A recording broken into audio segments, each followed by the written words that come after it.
Hello. Hello, how are you? Yeah, good. How are you doing? Good. It's nice to meet you. Yeah, nice to meet you too, Megan. I love hearing your natural accent. It's such a a whole different thing. A bit disconcerting, yeah. No, I love it. Well, congratulations on the Pitt season two. Man, this show just keeps getting better and better. It's like the best show on television. It's my favorite show. I like to watch it week to week, but I actually ended up binging ahead of everybody else. But I love watching it with everybody. Oh wow, you binged the whole thing? Well, I'm not like in one sitting, but like I got to Yes. see like maybe the last two or three episodes I watched together. So Oh, amazing. yeah. But Whitaker has a whole different vibe this season. What has happened to him in the months where we last saw him? And did you kind of approach it that way where he's kind of gone through some changes? Yeah, oh, definitely. I think he has to kind of come into season two, a little bit more full of beans. He that's maybe not the right word, I love that, full of beans. but he's found his kind of he's found. I think he knows that he belongs there now. He kind of has a purpose there. So he's a lot more comfortable being in that environment. I think season one was just a hellscape for him, really. It couldn't have gone worse. So the bar was very low to begin with, but now he's kind of, I think he's got a lot of respect in that department now, and he kind of, he's found the right line to walk on. Yeah. He, he still has some of that first season mischief, as I call it, with his badge going missing. Um, in the first season, he was always changing his scrubs because they kept getting messed up. But what did you make of in the finale? Everybody was speculating what happened to your badge. What did you make of Digby being the one to nab it? I think it was not. I think well, no one guessed it. I don't think anyone really kind of predicted that. But I think it was lovely. I think there was a little bit of symbolism there as well. Digby being the one to have it, and Whitaker in season one, contending with homelessness, and Yeah. you can definitely dig into that for sure. But for me, it was a nice kind of it was very. I like that Digby got the badge. I think there's something there. Um, but yeah, it was great. It was lovely to see people guessing when I lost the badge. It was kind of people were really kind of getting their magnifying glasses out and trying to figure it out. Yeah. So is there something going on with you and the patient's wife from last season? I think her name is Amy. Yeah. Or is it really platonic? I feel like there is something going on that maybe Whitaker's hiding, but you would know more than anybody else. Well, you don't want to completely define these things. Of course, I kind of have as Whitaker, but if I'm being honest, I think it is platonic. Sorry. um, sorry to disappoint. Um, you always think, is there romance there? I don't think so. Maybe from Amy's side, there might be, but they're both people who have kind of have found each other because there's something kind of they're both missing. Her being her husband and me being kind Yeah. of the farm life, and they're kind of getting something out of it.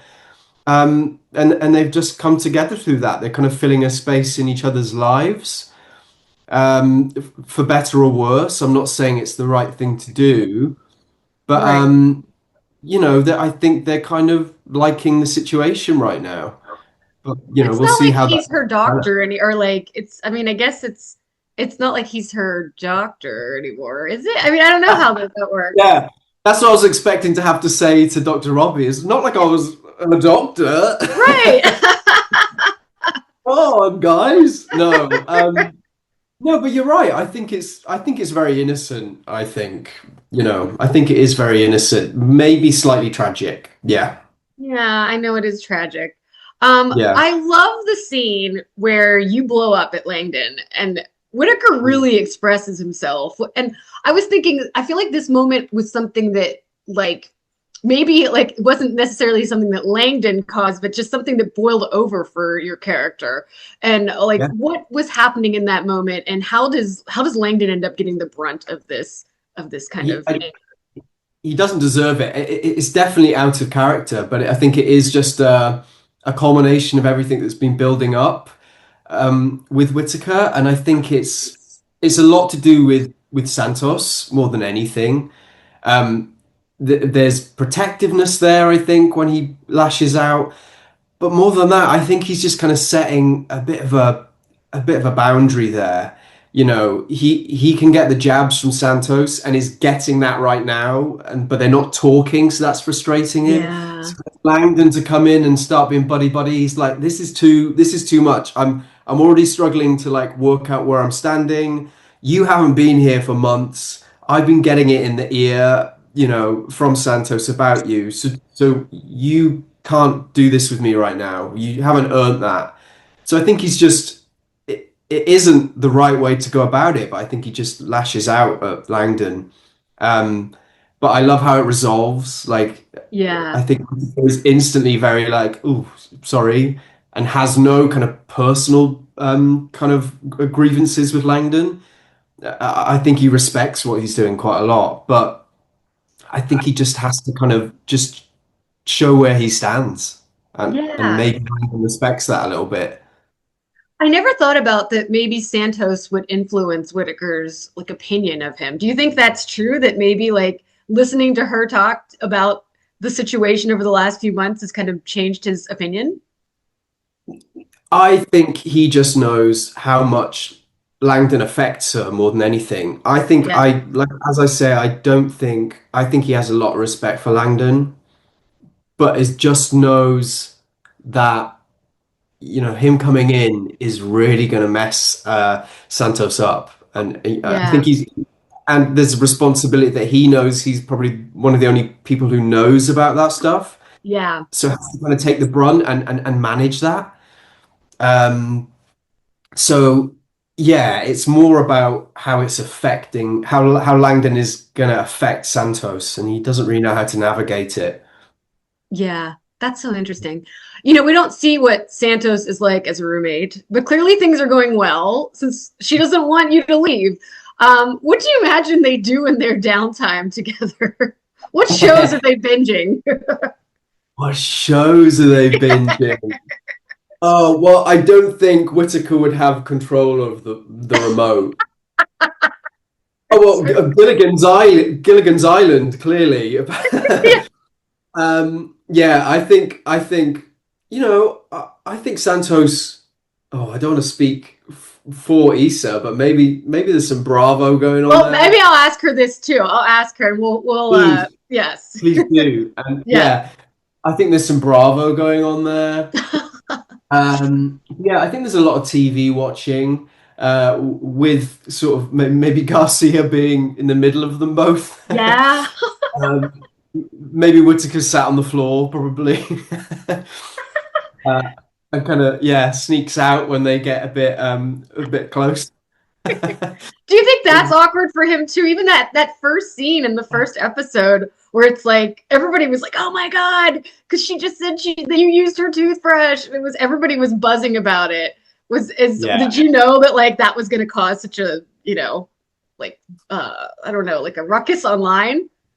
Oh, yeah, I think it's a great dynamic. I think it's just very fun for audiences to picture. What does that look like? Like those three like in an apartment together is kind of mad. It's such a mad pairing. But yeah, I think he feels a certain way about Garcia.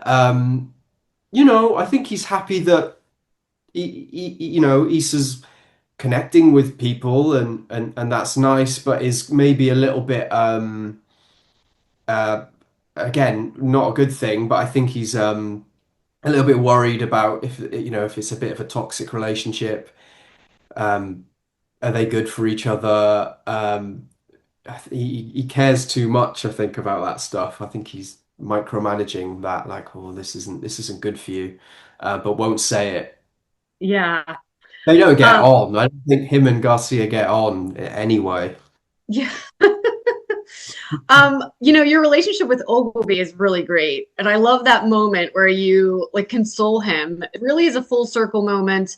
And I kept thinking, on paper, Ogilvy is the one who should be able to handle the ER. And somebody like Whitaker, you would think that would not thrive there. But Whitaker thrives in the pit and said he loves it. Ogilvy's questioning it. What do you think? What makes someone like Whitaker thrive in the pit? I think he's reliable. I think he, this season especially, it seems like a lot of people come to him, which surprised me, and kind of dump a lot of trauma on him. No, but he seems like someone who just lends an ear. Um, and yeah, that scene was so lovely because it was it's lovely to be competent in that environment as a doctor, but and I think that's what Ogilvy is so obsessed with. But then I really like that Whitaker is the one to be able to, pass on the kind of emotional experience that he's gone through in the same way that Robbie, imparted that wisdom on him, and they saw each other in a bad place. Whitaker can do that with Ogilvy and say, look, it's not all about the medicine and being the best, um, and is able to, share his experience with Ogilvy was really lovely in a very truthful way, you know. Yeah, I love that scene. Um, so Whitaker is supposed to be watching Robbie's house while Robbie's away.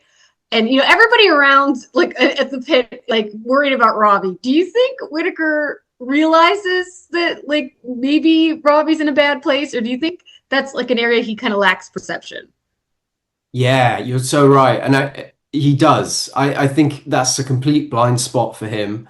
Um, Intentionally done by Robbie, perhaps, which I found really cool. That yeah, I think Whitaker knows something is off there, a little bit off, but maybe that's to do with the sabbatical and going, but he never really experiences, when he really kind of lashes out at other characters in a really bad way. Um, Whitaker is never around for that, which Yeah. I found kind of interesting that maybe Robbie is kind of preserving his goodness with Whitaker for when he leaves, and is the person he doesn't, we've seen each other in our kind of most vulnerable. He doesn't want Whitaker to see that part of him if he doesn't return, Yeah. That's wants to interesting. leave a nugget of niceness there. Yeah. Yeah. Or So corrupt, maybe. Sorry. yeah, yeah. One Yeah. last question. Are you aware of the fandom that wants Whitaker and Robbie to get together and the images, the drawings? Do you know about this? I'm definitely aware of it. Yeah, it's become, yeah, it's kind of, I think it's all on all of our algorithms now. It's on For mine. that. Yeah, I was yeah. exploring it and I'm like, what? What is this? I've had sort of friends in the UK who obviously didn't see the pit for a while, but they'll see the memes or whatever. I'm like, oh, what is this show about? They've seen me depicted as cowboys or in various sort of outfits, and they're like, you have like a full-on cowboy in this, or you like what? Why are you always topless? No, but it's really lovely. It's really lovely to see, that it's a kind of it's not the reality of the show, but it's lovely to see that fans are kind of taking these characters into their own kind of hearts and I don't know, kind of living this alternate life of the characters. It just shows that, it's kind of the characters have made an impact on them, and there's some they can, yeah, it's great. Has it made you like think of scenes that like when this was happening, like, oh, when Robbie asks Whitaker to take over the house, or is people are gonna freak out, they're gonna read it. Are you now like even if for season 3, I know you're getting ready for that. Like, are you going to be thinking about like how are they going to interpret this? No, and look, it's for them, you know. It like I said, it's outside of the world of the show, and it's definitely like in the fandom space. That stuff, it's really Yeah, lovely. Um, but yeah, we try not to let it, you know, seep into our kind of view of the characters. It's its own. Maybe it's subculture isn't the right word, but it's its own space, you know, that yeah, fandom. And you also don't want to intrude on that, you know, but it's yeah. just you want to appreciate it. And if you do see it, it's some of it is incredible, some of the stuff that's, you know, been made. But yeah, Thank you so much. This has been such a lovely conversation. thanks, Megan. Yeah, this was Thank great. you. Great. Have a wonderful weekend. Yes, thank you very much. Thanks. Bye. Bye now, bye.